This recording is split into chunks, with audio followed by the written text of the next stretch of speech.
Look, up in the air. It's a bird. It's a plane. It's the Just Roll With It Patreon exclusive campaign Prime Defenders.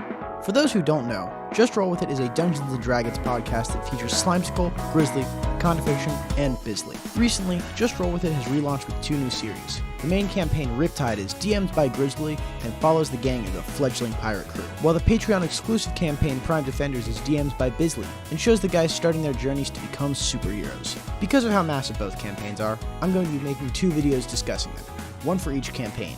If you want to know about the relaunch into these new campaigns, specifics about the main campaign, Riptide, or just more about the podcast in general, go check out that video once it releases later this week. In this video, I'm going to talk about the Prime Defenders campaign, the bonus shows on the Just Roll With It Patreon, and an interview with the Prime Defenders Dungeon Master himself, Bizly. The world of Prime Defenders is high intensity and high fun, so let's get right into it.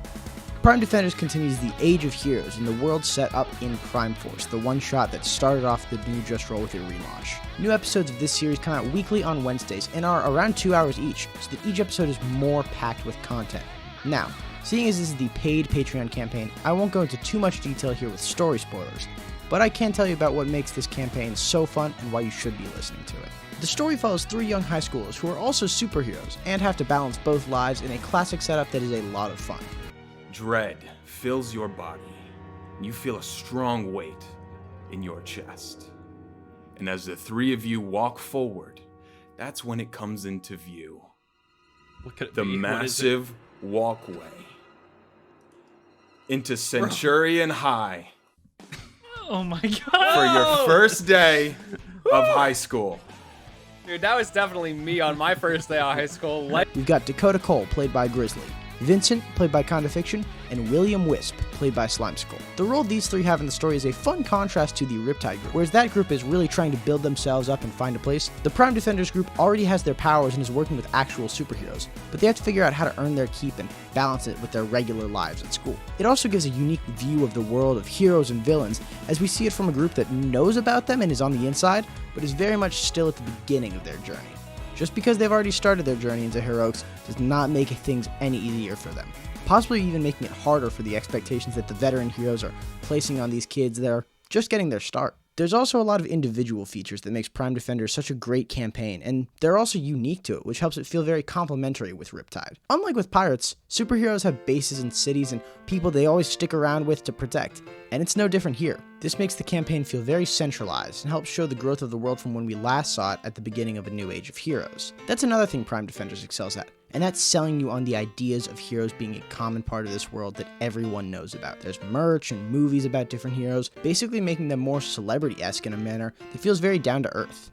This makes the balance between 2 worlds of high school and heroes more precarious for the main trio to balance.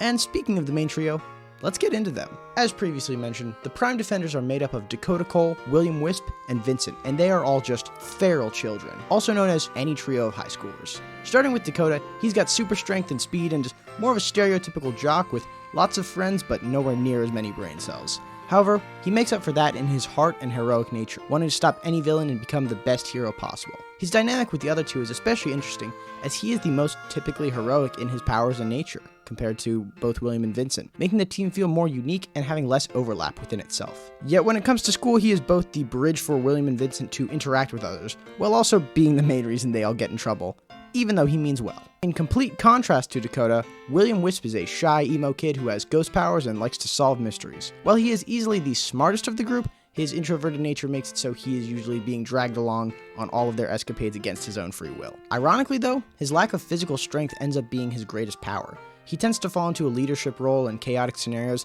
so he can guide the forces of nature that are Dakota and Vincent. He's also much more stealth-oriented with his powers of levitation, invisibility, and ghost shaping. The first 2 are self-explanatory, but the ghost shaping allows him to make objects of a paranormal nature to help in a variety of scenarios, and it has been wild seeing how creative some have been already. The only problem with all these powers is that William doesn't have amazing control over them, so they can't be used at the same time, and sometimes they just randomly activate without him meaning to. Still, seeing him use his detective skills to work on the overarching plot and major villains in the background, and then being super uncomfortable while talking to a girl he likes is a fun dynamic that really makes up the core of this character. The last member of the group is Vincent, and if Dakota and William are the embodiments of superheroes and detectives, Vincent is the embodiment of RPGs. He is from a fantasy world much more similar to a typical Dungeons & Dragons style world, so he brings the foreign exchange student energy to the group. A lot of his character right now is him learning how to function in a world of superheroes and the many differences between that and his home. And it's such a strange fish out of water scenario that could really only work in a campaign like this, but that's what makes it crazier and more fun.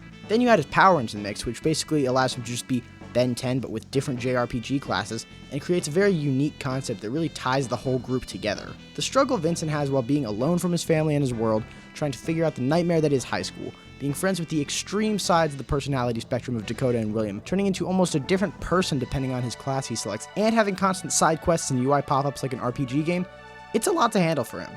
However, Vincent manages to bring a whole new perspective to the team and has a wide range of abilities to help in different situations, although he hasn't unlocked all of them yet. All three of the main characters are really unique and interesting concepts that you can tell each one of the guys really put a lot of love into. Everyone has clearly defined powers and personalities, but they still have so much room to grow in both regards, and it's going to be an interesting journey seeing where they end up. Plus, their actions do end up with consequences, in both making them go to detention for screwing around in or missing school, and how they and others view them as heroes based on what happens in the field. But you've heard me talking about it long enough on my own. How about we get some more professional insight into the series and go over to the interview that I had with the dungeon master of it all, Bizly.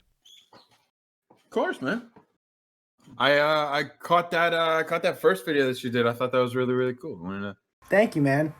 Yeah, I have just the podcast is I love it so much, man. I'm a huge fan. Right on. No, that's awesome. Cool. So yeah, if you want to just jump into it. First big thing is kind of just, you clearly you can see it so much in Prime Defenders, but all the superhero stuff, it's just so present. So what kind of are the stories that had the biggest, and the characters that had the biggest inspiration when you were making the world? So we're just jumping right in. All right. So as for inspirations, yeah. All right. Inspirations for the world. I just grab stuff from everywhere. I mean, going back, I've watched, comic book movies, just superhero media for my entire life. Like Spider-Man, things like that. As for the world itself, the entire Prime Defenders campaign is based on like a Teen Titans kind of feeling. Charlie's character specifically, William, we spent like a whole night. I think we stayed up till like 7 a.m. And Charlie's a very like go to bed on time kind of guy. He told me it was his first night ever staying up all night for his first all-nighter, and we were making William Wisp. It's just essentially like Danny Phantom. Yeah. I love that, and that just feels like so in character, like for Charlie and William to be like, oh, got to make sure 10:30 p.m. bedtime. So I like that that time there. It's nuts. Charlie's deranged when it comes to D&D. He's holding us all hostage. Why are you laughing? I'm sorry. I mean, hey, we're getting your message out here. What's funny? That's nothing. Nothing. We will get you out. Trust me, Bizly. This is your chance for freedom. No, but it's great, man. I think honestly, I've just made different superhero stories over like my life, I guess. I don't know. First thing I ever made that was superhero based was The Adventures of Bacon Man. I made a little comic when I was in elementary school, like second grade. Big fan of Bacon Man. Liked his appearance in the one shot that one time as well. Who don't love Bacon Man? Who don't love Bacon Man? No, it's awesome, bro. Superheroes have been like that's the one thing I really love. Like I'm a sucker for the fucking Marvel movies, just all that kind of stuff.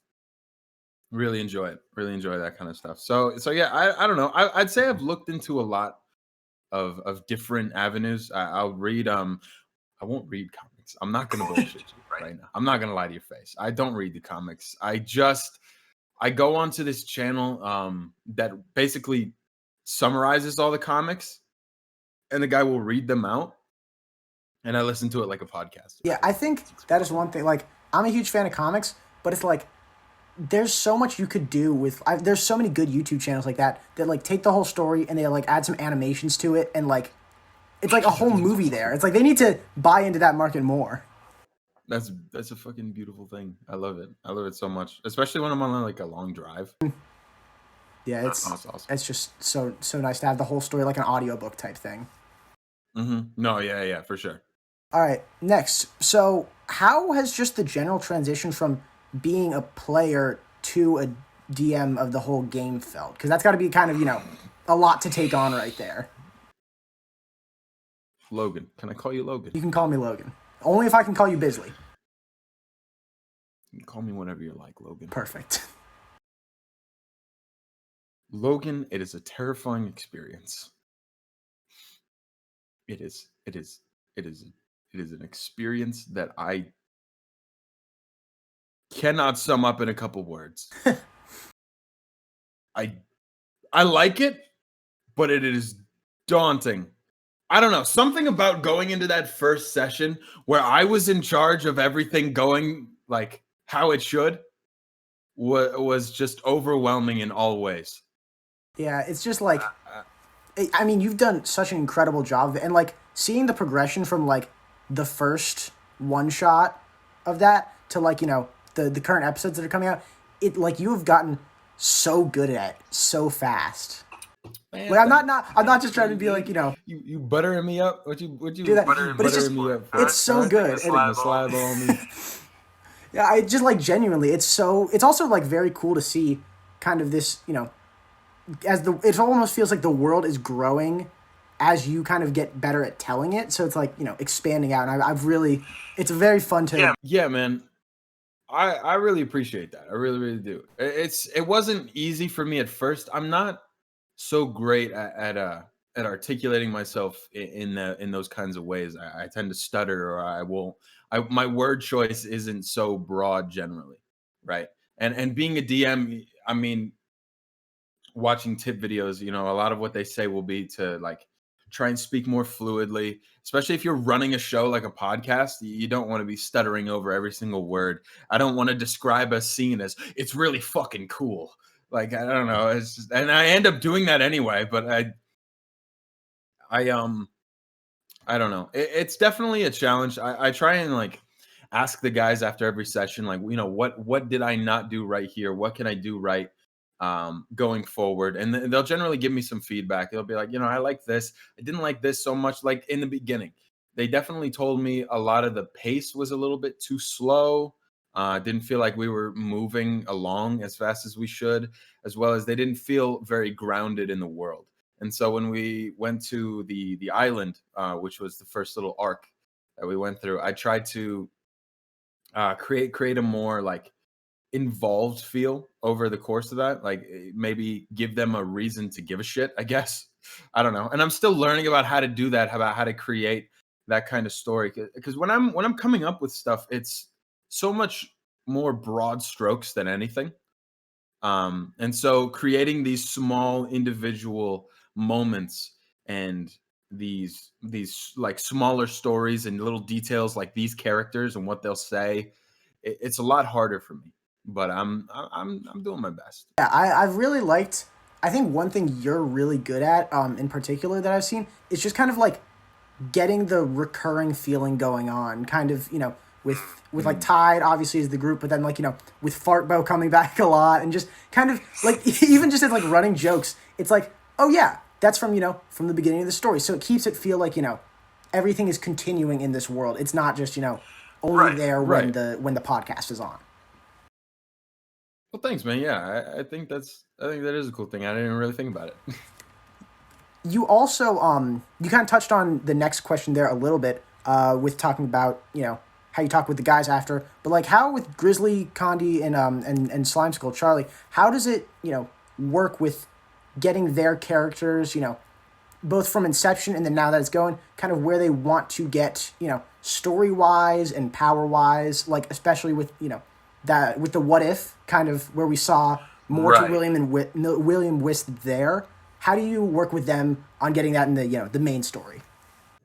Well, I think it really just comes down to each of their individual wants from the campaign, right? Like, I know Grizzly specifically, he's not a character in our main campaign, so he's not able to like do that. And I think that's one of his favorite parts of D&D is just getting lost in that character. And so I really want to give him that opportunity to do that here. So I mean, I try to ask all the guys like what they really want to do going forward, moments that they like to have. It's not easy. It's not easy to balance. I do mess up a lot of the time. I feel like I'll gravitate towards one character specifically at times, just because it's a natural thing, and I'm not thinking about it in the moment to include everyone. And that's part of growing and becoming better over time. But as far as Grizzly, dude loves role play. If I throw a role play scenario at that man and we just go for 2 hours, he's cool. He's good. I have Condi. Condi seems to like pretty much most things. As long as he's given like an opportunity to shine, I think Condi will enjoy it. Charlie is once again, I'll say he's a fucking force. He is he I swear to God, whenever he talks about D&D and what he wants from it, he dude just starts chanting stimuli, stimuli, stimuli. Engage my brain. Let the goop of my mind surround what is happening out of the fucking insane. This is just like his lifeblood right here. Yeah, he goes nuts for it, but it's amazing. No, but I mean, just trying to create different scenarios for all of them to enjoy. Like I know one thing I messed up for sure was when I was setting up this moment for them to go see a doctor, meet with a doctor. I was setting up it was like a flesh thing. I don't know if you remember that part of it. Yeah, in the sewers. Yeah, in the sewers. I was setting that up, and I mean, I was talking to Charlie, and he's very his character is essentially, like I said, Danny Phantom, but he's in like a Scooby-Doo kind of thing. So I watched a whole bunch of Scooby-Doo episodes, and I made an entire like little put a whole little arc together for him, or not for him specifically, but just like that mystery portion. I knew he would enjoy a lot. But the thing with that is, the others don't.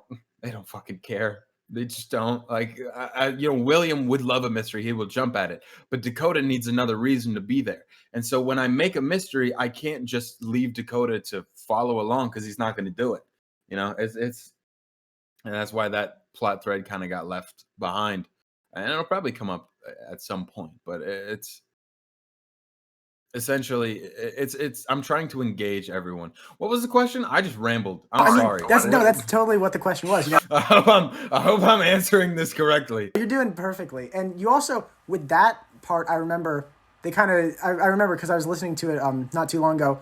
That's when they just called the doctor, and you were like, I gave you the address, and that's kind of I didn't have that written down before, but what is it like having to do it in a contemporary world where it's not like like old school, like regular D&D, where it's like, oh, you have to send letters or, telepath. Like, they're just texting. They got a group chat. Like, how does that seems like such a difficult thing to overcome.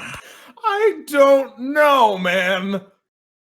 They mess me up constantly, Logan. They mess me up. I don't know what I'm doing. I cannot stress this enough. I do not know what I am doing at all. And it, like, as soon as they said, yeah, we're just going to call him. What? You can't do that. And like, after the session, they were like, just say no to us, right? Just say no. Just say you can't do that. And in my mind, I'm thinking, how? Like, how do I reasonably say no? You can't call him on your phone that you definitely have. And you definitely could do that. I just didn't think about it. I mean, I think the solution is everywhere they go's got real spotty reception. I just, no signal. You know what? That is honestly best suggestion I've got from anybody. Oh, geez. You know what? Right now, you're not getting enough bars. I think maybe you should go on the roof. We ran out of data on our plan. We can't go on the internet out here. Sorry, guys. The Prime plan ran out of data. I don't think you're going to be able. That's awesome. No, I'm going to use that. Totally. Feel free. So, another thing is, with another just interesting thing, because it's mutants and masterminds, not just regular D&D. I was thinking about this, especially on the, the finale of that little Amalgam Island mini arc. how do you write for, like, basically your characters in other scenarios would be gods, because all the Prime Force, because they're superheroes and they've got such powers. How do you write for, like, Dakota being able to, like, jump across, a giant ravine, or just like all this insane stuff? I think this is my favorite part about Prime Defenders, is that you don't just give them the dungeon to run through and kill the monster and end the game. I have to be a little more creative with storytelling as far as that goes. So, I mean, I spend a lot of the time in the beginning episodes setting up different characters, throwing a couple at them, seeing what sticks, essentially, and whoever they gravitate towards, what they like, what they don't. And I want to get a feeling for not just their emotions, but their characters' emotions, like how they would react to stuff. Because at the end of the day, my favorite part of a superhero story is the human aspect to it. And so that's essentially what I'm trying to get at here. Is I can't tell a story where they fight a bad guy because they're just gonna kill him. He's just gonna gone. They're gonna eviscerate this enemy that I just spent like 10 hours crafting in my brain. Yeah, you've got a whole backstory and they just, like, knock his head clean off. Yeah, but if it's someone they know, if there's a moral dilemma, if they have to save these people or stop this guy, it creates a problem. They need to choose between these two, and I kind of tried to play with that in one of the earlier episodes. The character LeFrog was robbing a bank, and I love LeFrog. Just want to put that out there. Big fan. I'm so glad you love LeFrog. I hope he comes back. So by accident, and also in the moment, he didn't exist. I'm my own hope is that there's a LeFrog redemption arc later down the line. Yes, comes the fourth member of the team. Oh, I will keep it in mind. Holy shit! No, I don't know. I think storytelling wise, I like to throw things at them, and Charlie constantly chanting stimuli at me. It makes me want to, like, give them a challenge combat wise, but it's so hard. I like that fight with Wavelength. I'll be honest, I struggled. I couldn't hit them. I don't know how do I attack you? How do I hurt you? You just go. The dice rolls are so high as well, just because you got such high modifiers. Yeah, and on top of that, like, I go to hit William with something, he's intangible. It just goes right through him. I have to find specific things to fight you with, and I can eventually create, like, stronger villains, people that they can't really beat so easily. But it's hard to make it feel like strong, because in Mutants and Masterminds specifically, you don't have a health point system. There's no health. It's a degree of failure system. Essentially, 4 degrees of failure would mean you're knocked out. The degrees of failure just depend on, like, your role versus what you're going up against, and that it makes it feel a little less grounded, and that makes me want to approach different avenues, like, give you a character and build a relationship with that character. Now all of a sudden that character's in danger, right? I can't kill you. Death in Mutants and Masterminds is essentially just a plot device and nothing more. It's really hard. You can't really die in the game.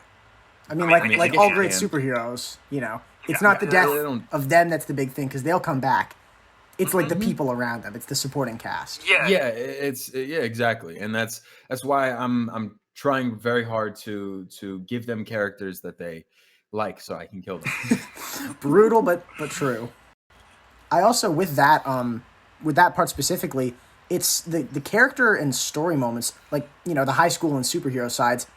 How do you kind of balance that? Because it's interesting to me, because obviously, going back to, like, Spider-Man, the most famous superhero probably of all, that's the whole debate. But now you've got essentially 3 Spider-Men and, a whole podcast to do. So how does that shake down?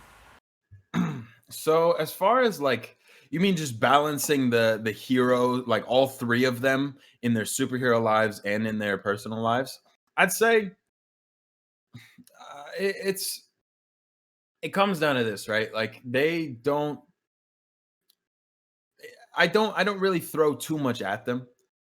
I'm trying to build them up over time.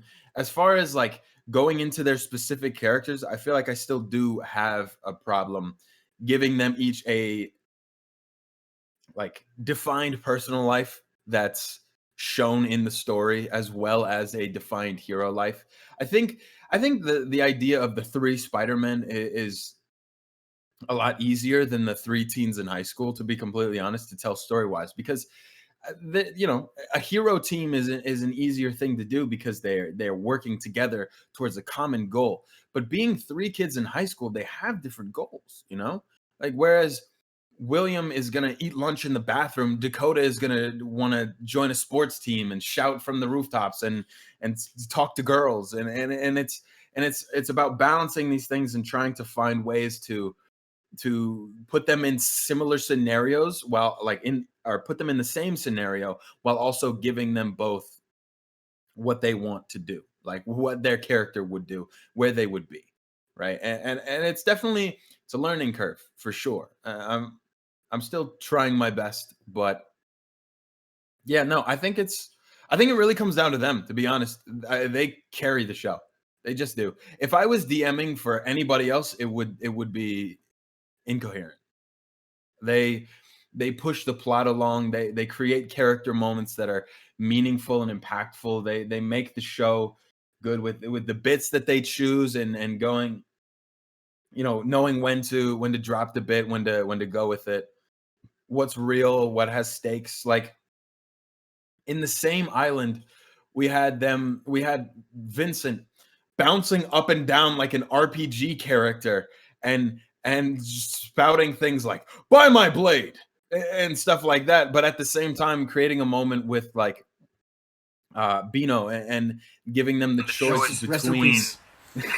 That was brutal. I don't know, man. I was listening to it and I was like, that happens a lot, but there's no way it's gonna happen here. And then like the decision went, and I had to pause the episode. I was like, no way. Like that was just brutal. And I'm glad, it was brutal, but it's one of those things where I'm glad you guys all kind of committed to going one way and to staying in character and saving Wavelength, because it makes the story that much stronger.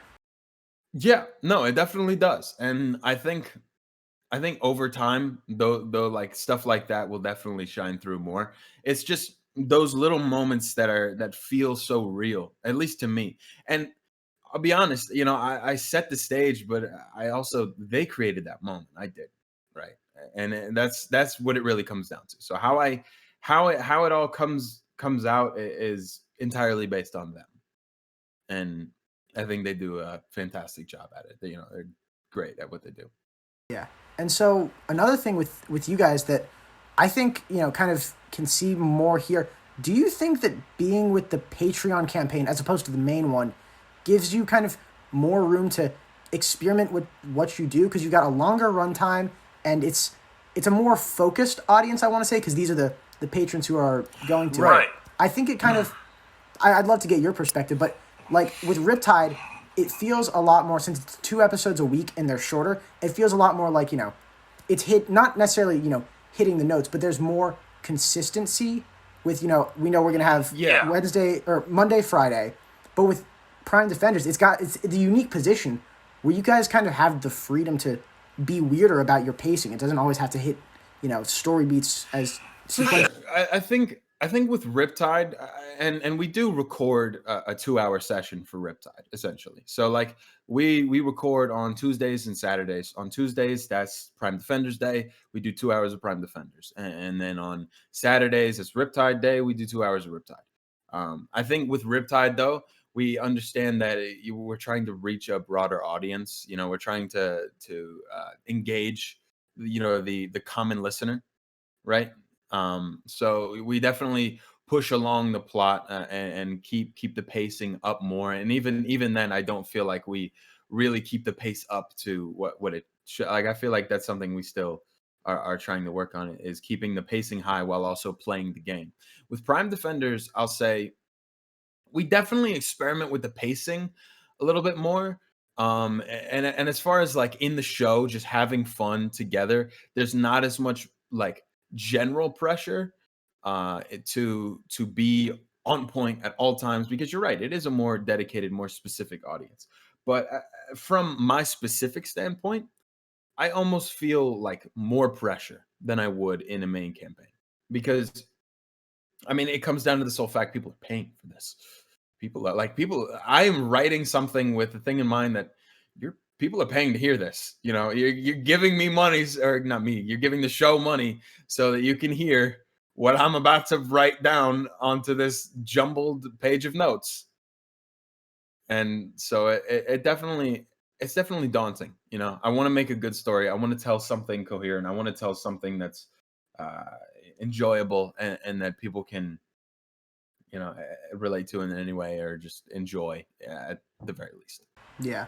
I think that also, that freedom of, having the two different sides really shines through with the, with it being the Patreon. Because, I mean, I personally wouldn't mind, but I know some people would, prefer it to be just one way or just the other if it was the main campaign. Mm-hmm. But I kind of like how within an episode we can go from, having them, getting detention at school for however many times it is to, like a hostage situation in a bank. I think that kind of makes it feel more like we're in the lives of these characters, because that's what their back and forth would be.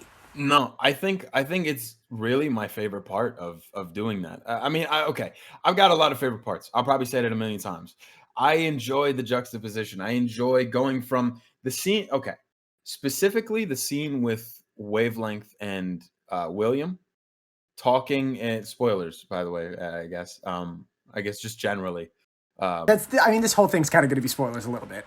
I'm just. Yeah, that's also one of the reasons I want to do the interview, because I was like, I would love to just talk about the show, but I can't because it's a Patreon thing. So I figured, why not have the DM come on and, back and forth right here. Oh yeah, I'll talk all day about it. I'll talk your fucking head off, bro. I love the scene where Wavelength and William are having a serious moment, and they're talking, and William is learning more and gaining more information, and they're, you've got the serious music. All I got to do is play Wavelength and play the music, right? And then immediately switch right over. Dakota and Vincent are in a grocery store buying groceries, talking to the cool goth girl. Like, I don't know, just being able to switch between those two and create like a comedic relief while also, giving you plot details and creating like a sense of tension there. It's fun. I have a fun time with it. I hope it's coherent, but that's what I like. I like telling those kinds of stories. So we do it in small ways like that, and in larger ways as the grand plot, like you said, switching between detention and a bank robbery. Yeah, and I've got to ask, is Vincent's credit card debt gonna like come back in some pivotal thing? Like the final boss is gonna be like the IRS or something? Oh my god, that's a good idea. No, I don't know. Maybe. I'll be honest, I have no idea. But it definitely could. I'm sure someone out there is already calculating. It's like, all right, he spent this much, and if we use regular credit card rates, it's gonna be they're gonna be calculating per episode of the show. I need the full calculation. I need it. And so, another question I have with the Patreon, do you guys think you're gonna have guest appearances in the campaign, like, as different superheroes, like, from different areas, or are you gonna keep it more self-contained? Logan. Bring it in. Bring it in here. All right. I'm not sharing this too much. Okay. We're not talking crazy. This can be cut from the video if need be, but me and you can leave it in. You can leave it in. Just these guys get to know. Nobody else gets to know. Okay. Logan, we're in talks. We're in the works. We're working something out. We're doing some stuff. Some things are in the happenings. Okay, Logan. That's what we like to hear. Logan, we're gonna have a friend on the show. We know him well. There's could it be someone so well that you know? From It's Ross, Logan. That's what I was thinking. It's Ross. That's very exciting to hear. We're gonna have Ross on the show. It's very exciting to hear. All right, I've told the guys that we're gonna have Ross on. Have not told them what his power is. Ooh. I'm not going to tell you either because you won't understand. And I don't either. It's one of those things where like you're gonna have to hear it in practice. And even then, I don't know how the fuck it's gonna work. I get in a call with Ross, shit you not, like maybe 8 minutes go by. He's like, I want to be this. And I start laughing. And then we go on with the conversation. I say, so what do you want your power to be? He says it again. I want to be this. I start laughing. No, seriously, what do you want your power to be? I want to do this. Dead serious. It'll make so much more sense why I'm fucking insanely skeptical about it when it actually comes. Ross is insane. I don't know how this is gonna happen. It's gonna be the dumbest episode. It's gonna be good though. I can already feel it. I'll say this: his character will definitely secrete. He will. That's slightly concerning. He will surely secrete a fluid. I am both intrigued and also slightly terrified to find out what his character is now. Me too. This is gonna be something I can already tell. For sure.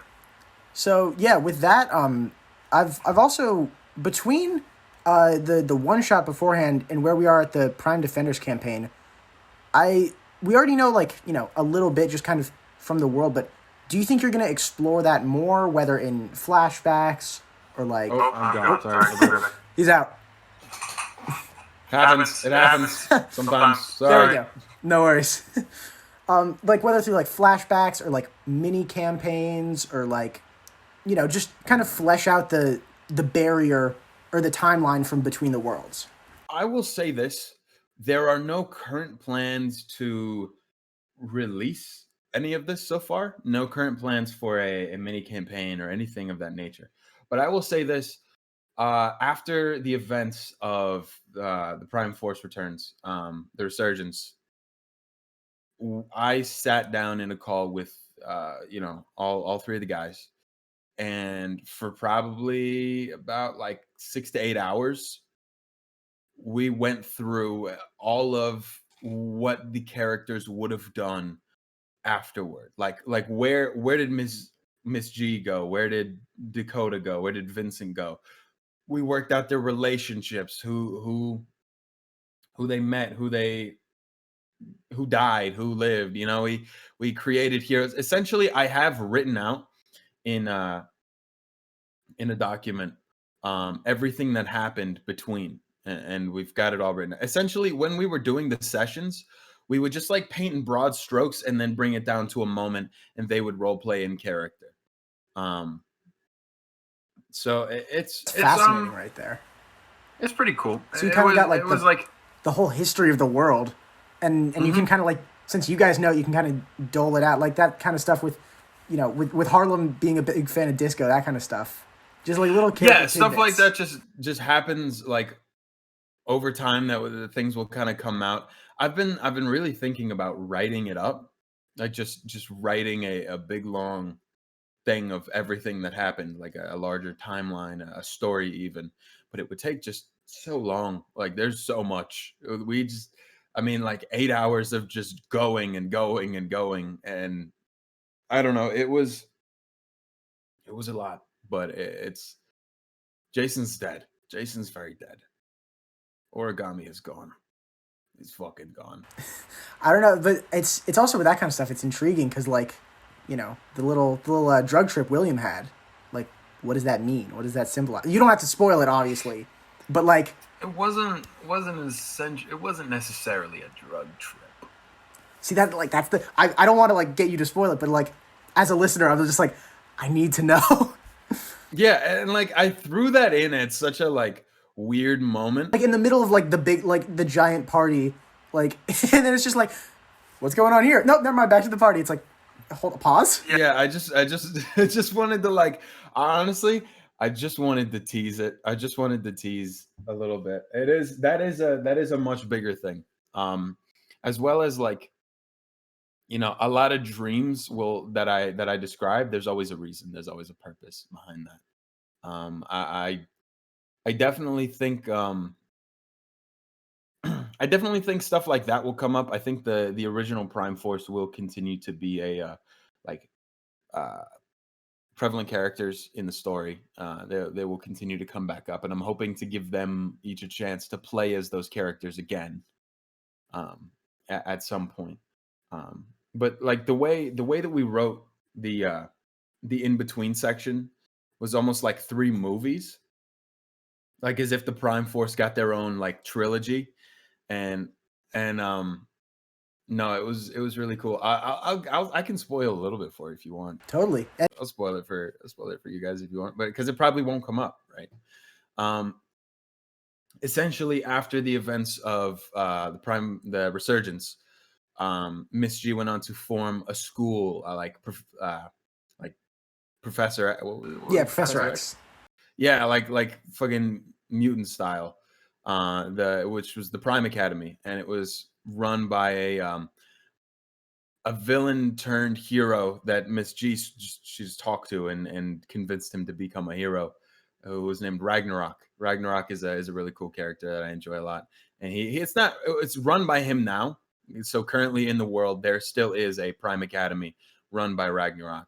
Um, and this is where that first like wave of heroes went out into the world. There were several hero teams that probably could still come up at some point that went through there, and we might know a character already that comes from that kind of vein. That's cool.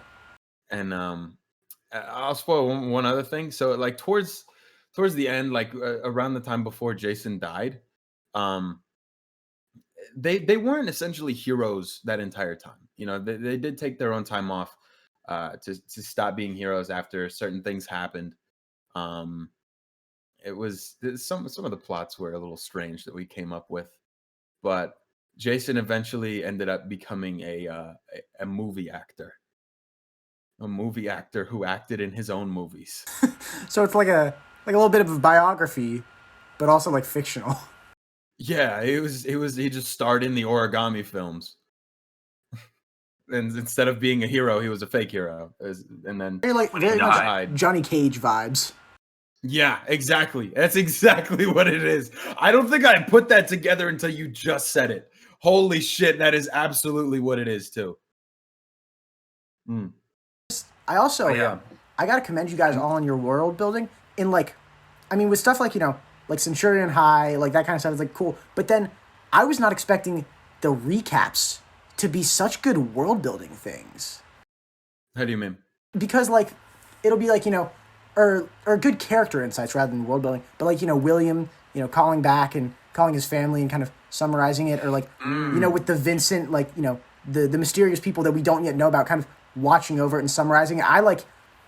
Because I love when you guys started doing it in character, but then like kind of it's like, oh, this is either a good character moment or like someone looking in on the character that's related to them, and that's way I didn't even like think of that, and it's so cool because like it's the recap, but it's always adding something as well.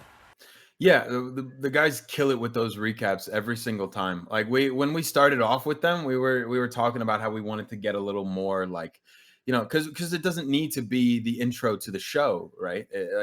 It's not. We're not trying to grab new viewers with the first 5 minutes of the episode. This is just if you paid for it, you already paid for it. You're gonna watch it probably. And so we can do more fun things like that. Like William talking to. Did he say who he was talking to? I can't remember. I think in one of them he was just like calling home, and I think one he was like talking to his dog or something. The talking to his dog. He's been trying to get me to include Banjo for. Yeah, that's who it was. It was his dog Banjo. That was. Yeah. I think one of the more recent ones was that one. For sure. No, that was I think that was the more recent one. Or like Dakota rapping along with that was so good. Silhouette. You guys have such a talent with like mid rolls and with recaps, just like out of nowhere, just banger songs. It's just like so. It's just so fun. It's so good. Honestly, like I don't know, we just do music stuff like for fun all the time. Like even outside of like content. Sometimes there were a couple of times where we'll just sit in call. I learned like 3 chords on the ukulele, and I was just going over them over and over again, and we were just coming up with songs. It's just, I don't know, stupid stuff like that. We just have fun. That's awesome. No, but I appreciate it, man. I'm glad you like that stuff. Yeah, it's just, I don't know. It makes the podcast, and that's one thing I love is you guys, like, especially, because of the Patreon advantage, like, just going full in on certain bits and stuff, like, beef stroganoff, for example. It makes it feel so much more, just fun. You want to know something crazy, Logan? Would love to know it. I've been working on some beef stroganoff lore. Some reasons, okay, we're not just throwing beef stroganoff out there. There's a reason. Just like integral to the characters. Integral. Yes, very. Very. You have no idea. I am so excited to hear the truth. I almost want to spoil the shit out of something for you just because I keep thinking about it and I keep wanting to tell somebody, Logan. I want to tell someone. Man, if you want. Do you want spoilers? I'll do it, man. Here.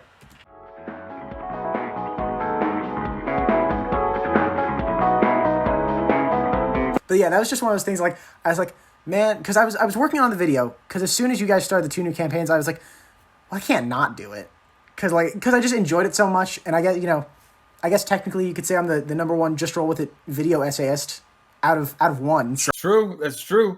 I don't know any others. Exactly, by default. That's how I like it. But yeah, I was like, you know what? Because that was the thing. I was like, I can write about Riptide because everybody can listen to that. But with Prime Defenders, I really like it and I want to talk about it. But at first, all I had was just, just the character, like basically basic character bios, basic premise. And I was like, this doesn't do it justice. So I was like, you know what? Maybe I could talk to Bizly about it. Maybe he'll dig it. And then, like, you responded and you were so up for it. And I was like, thank God, man. Because this makes it so much better. Bro, and honestly, like, I don't generally catch messages like that before it's too late. I don't know. I'm not like big hotshot or anything like that. I generally miss stuff like that. I miss messages just on my phone, just like text messages. I'm not good at that kind of stuff. I just happened to be looking and I caught the message. It's definitely, this is something I'm absolutely down for. I fucking love this. I've never been interviewed before. I've never interviewed before either, so it's kind of first time here both ways. First time for everything. Yeah. And then, that's basically everything I've run through with the questions, but I figured if you want to do, some tease about the upcoming episodes or, like, a larger story thing, we could finish off with that. I will say this. The important characters are ones you already know. Everyone that really matters to this specific story, you've already met. I kind of dig that, man. Just, I don't know. I love it with big superhero stuff when there's, like, a lot of characters, but they're not always there. Mm-hmm. And how you've, like, implemented, the Prime Force and stuff, how, like, they're kind of in the background, but once they're there, you feel the presence of them. Like, they're big figures. Right, yeah. It creates a feeling, like they have an aura. Yeah, that's just like the vibe about them makes it like, oh, we gotta focus on them, like, because it's the Prime Defenders, or the Prime Force, rather. Yeah, they're huge, larger than life heroes. And that actually, the way you said that with all the main characters being involved, that kind of brings me to something.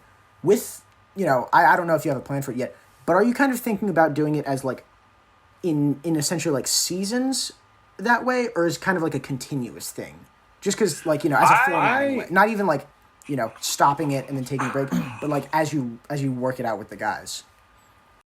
So I personally see the story built in seasons, whether or not it's posted that way and framed that way. I see it more that way. Like, that's how I see it.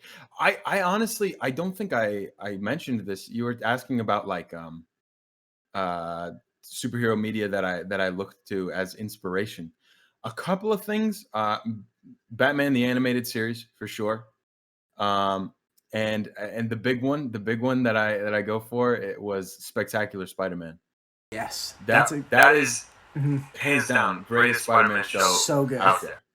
And like, I mean, I'm sure it's obvious with the the whole idea of Overlord being this larger mysterious figure that it seems almost impossible to reach, and you don't know much about him, but he's a guy in the background pulling the strings. That's like essentially just that a Spectacular Spider-Man thing. Yeah. Yeah, and another question I had just off the top of the head is I mean, because of so much different superhero media nowadays, where do you think yours kind of falls in the way of like, is it just like purely kind of an Earth thing, or is there, we've kind of seen it with The Martian, so is there going to be more space in the future, or is there even like, a kind of multiverse thing where the potential to cross paths with the What If characters or something? Technically, The Martian that you saw was not The Martian. Oh, what? Oh, yeah, because it was the statue one. Well, yeah. I don't think I made this clear enough in the one shot. Every villain in the museum was Scion. Scion was the only one there. Nothing came to life. It was just Scion controlling the things around. He was never even actually physical. Yeah. He was just in the tablet. Okay, that makes... I mean, there's a good chance that I just missed out on that, but that makes... That kind of connects... No, it was my first time ever DMing. I just don't think I explained that. But that was the idea, was that he was tricking them. But as far as your question, sorry, I didn't mean to completely go off of that. Prime Defenders, this smaller story, I think will continue to take place on this planet, which is actually called Prime. I know that's it's not Earth. I know that's not very original. Everything is Prime. I know. Well, exactly. You gotta lean into the superhero. You gotta lean into the Prime. It's all about the branding. Yeah. It's all about the branding, baby. That's all it is. A big marketing scheme. But as far as the Prime Defenders go, they will probably stay boots on the ground, very, very local. They're probably not even going to leave the country. Kind of hometown hero type thing. Mm-hmm. Yeah, that kind of vibe for sure. But as far as the world, most of the threats that the Prime Force have faced were either extraterrestrial or extra dimensional threats. There was a moment in that long time skip where they actually fought like versions of themselves from a different timeline. Yeah, it was a little complicated. I would have to flesh that out more to make any sense. But as far as like other dimensions, they exist, and like aliens, they don't come up that often. Most people stick to their planets. There's not a lot of like interplanetary travel, but it does happen, right? There are still aliens on Prime, and people, Are there still those travel between. Are there still those like History Channel videos that are like, did the aliens actually build the pyramids in Egypt? Is that still a thing? Well, the aliens did build the pyramids. Oh, they did? It's just like confirmed. It's like all of those conspiracy shows are just real. I actually very recently I just wrote up the entire story for the Centurion. Just because it seemed like a big historical moment. I wanted to have it written down just in case we were going to reference it in a history class, maybe. But I wrote out the entire story. Essentially, the way that humanity on this planet evolved was from the Martian coming to the planet with and controlling, many, like pretty much all the people. And I just thought it would be funny to do a play on like Rome wasn't built in a day. To the Martian came down, controlled everybody on the planet, and then built Rome in a day. Just flipping it on its head. Yeah, and then that's essentially how like civilization came to be more advanced was from the Martian controlling everyone and making this city of Rome. Yeah, like kickstarting it all. Mm-hmm. That's But it that's was wild. just evil. Yeah, and I love how you guys have kind of done that, where it's just like, oh, heroes have always been around. Like, this is the new wave of heroes, but there were heroes in the past. Mm-hmm. Yeah, no, I think the question that really poses though is if heroes always existed, why for that 200-year period did they not? Like after the original Prime Force died out, why didn't more heroes just do it? And I don't think I had that explanation ready enough in the beginning, but I see that more as like a government force. Like, the government after that point saw heroes as a threat.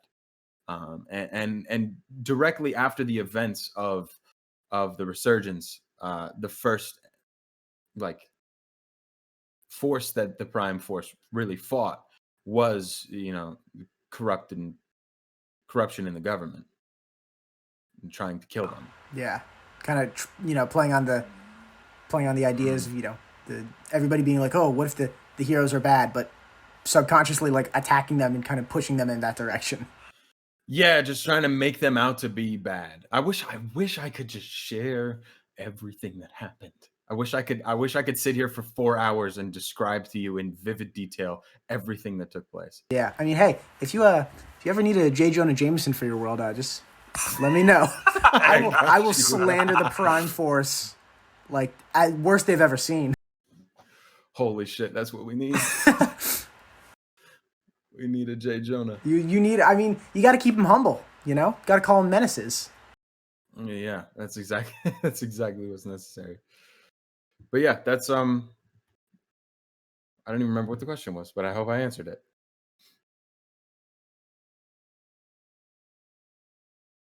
Yeah. It's there's a lot more history that goes into it that I still have to write. But no, it's fun. I'm having a lot of fun. Yeah. I mean, that is the most easily apparent thing, that you guys are having such a good time with. Like, that is what goes through the most. Is that it's just like a fun experience. I'm glad that's obvious, because like it is stressful at times. I'm not gonna lie and say it's not. As far as like just balancing everything, writing these sessions, it's hard for me. I'm not the greatest at it, but just having a good time, which is what we end up doing anyway, is what makes it all worth it. Like, I don't know, it's not really a job right now. I don't make any money from just roll with it. We just have fun. Yeah. I've also, you guys have, this is kind of off topic from Private Defenders, but you guys have grown so much recently. Like, that's been incredible to see. I don't know what the fuck going on, bro. Like, because I joined, like, I started pledging Patreon, like, as soon as I caught up. And you guys were at, like, around 2,000 then. That was when you, like, had just got to the weekly episodes. And now you're, like, over halfway to the JRWI studio. It's just insane. We just got 7,000 this morning. Holy crap. We're at 7,000 right now. It is wild. It is kind of insane. I think, I don't know. As far as that goes, I did a lot of looking into other Patreons, looking into what other people do, what works, what doesn't, what people would want to see, what's even worthwhile. Because I don't know. I don't want to ask for people's money and then not give anything. And I mean, like, creating a campaign separately for Patreon seemed like the best option, as well as like exclusive content. Because I feel like that's what's worth the money, right? Is more content, more of what you already like. And I love the behind the scenes stuff with the Just Rolled with it, and the alternative Just Roll What If. I think that is like, I was gonna do it anyway, but it's just like, it's one of those things where there's so much to it. Like, I literally have backlogs of some of the stuff because there's so much content coming out and it's so good that I'm like, well, I don't want to just like speed through it. I want to give it its time. So I think it's great, man. No, and we've kind of like really broken into a stride with creating content. Like, splitting up the episodes to be 2 a week instead of 1 has been, it's been huge for us, as well as like, we're essentially uploading 3 episodes a week now, plus post podcast discussions for each session. as well as a Just Roll What If every month. Like it creating so much more content without actually like having to do so much more. It I feel like it has really been to our benefit. Yeah, it's all so high quality too, and I got to commend you guys for keeping that quality up. Like it's higher quality. I mean, I feel like since both campaigns like fully started. So I think that's just a great thing you guys have all done. For sure. For sure. Yeah, no, it's insane. I don't know why it's growing so well. I I'm thankful though. It's fucking awesome. I'm hoping we can get a Just Roll With It studio and then do it in person. Cool. Well, that's all I had for you. You've been so like helpful and accommodating. I know I've kind of kept you a little bit running along, but thank you so much, man. Cool, man. It's all good. Thank you for doing this. Thank you for making a video about Just Roll With It. Just fucking 4 guys playing imagination games. It's insane that people like it and to watch it. You've given me so much here. I might have to make 2 different videos on Prime Defenders and Riptide separately. So just making me do more work. No, it's fun though. No, I really like that first video. I'm excited to see this one, man. Thank you. You're doing a great job. Definitely keep it up. Thank you. That means doing a lot. Really good. It means a lot that you like the show. But I definitely gotta get out of here. Awesome. It was great fun. Yeah. Hope to get interviewed again someday. Totally. All right, take care, man. Talk to you later. Bye. There's more to the Just Roll With It Patreon than just the extra campaign, as there's also concept art for characters, official art for download, and DM notes for different campaigns. There are also 2 additional series available exclusively on Patreon, those being Just Rolled With It and Just Roll What If. Just Rolled With It comes out after each episode for both campaigns, and is the crew all talking about what happened, what they thought, what was best, what other paths could the episode have gone down, and it basically serves as a cooldown for each episode and discussion that provides more insight into the series. Then, with Just Roll What If, it's a monthly series that shows what would have happened if different choices were made at major story points in either of the 2 campaigns. The first episode was in the Island of the Amalgam arc for Prime Defenders, and the choice that was made was really seemingly innocuous. It could have easily happened, but oh my god, do things stray way further after that one change. These what ifs also give a chance to see the characters in slightly more unhinged and risky scenarios, since everything that happens is non-canon. If you've got the money, I really think you should get it on the Patreon. Everything on there is as high quality as the main series, and it's the most direct way to help support the show. Thank you for watching my video on Just Roll With It Prime Defenders. It is such a fun series, and I really highly implore you to check it out. Having the combo of Riptide on Monday, then Prime Defenders on Wednesday, and then Riptide again on Friday is such a good lineup of schedule for all of it, and you can see that all of the effort that is going into Riptide, it is also matched going into Prime Defenders. It's not, oh, it's the Patreon campaign, it's the second one. They are both so high quality. You are doing yourself a disservice if you are not listening to it. The superhero concepts are all so unique with both, the characters that the guys play and the world that Bizly has set up. It doesn't feel like any other superhero thing we're getting out there. There's obviously influences, but it feels wholly original and just refreshing to have these different styles of superheroes, this different style of a superhero world. And remember, this Friday I'm going to be releasing a video on Riptide, which is the main Just Roll With It campaign. I'm going to be able to go a lot more in depth about that one and the story going on there, because it's not the paid Patreon campaign. Thank you for watching this video. Please go check out Just Roll With It if you have not already. It is so good. There's so much content already there. It is so consecutively released. It is just so... I cannot sing its praises enough. This is my 2nd video on it. I'm about to release a 3rd, and I just cannot get over how good Just Roll With It is. Go check out all the crew on Just Roll With It. Please like this video if you enjoyed. Let me know in the comments what you love about Prime Defenders, who your favorite character is, favorite story moment so far, just what are you enjoying about it. And subscribe for more videos like this and more Just Roll With It videos in the future. Thank you, and until next time, goodbye.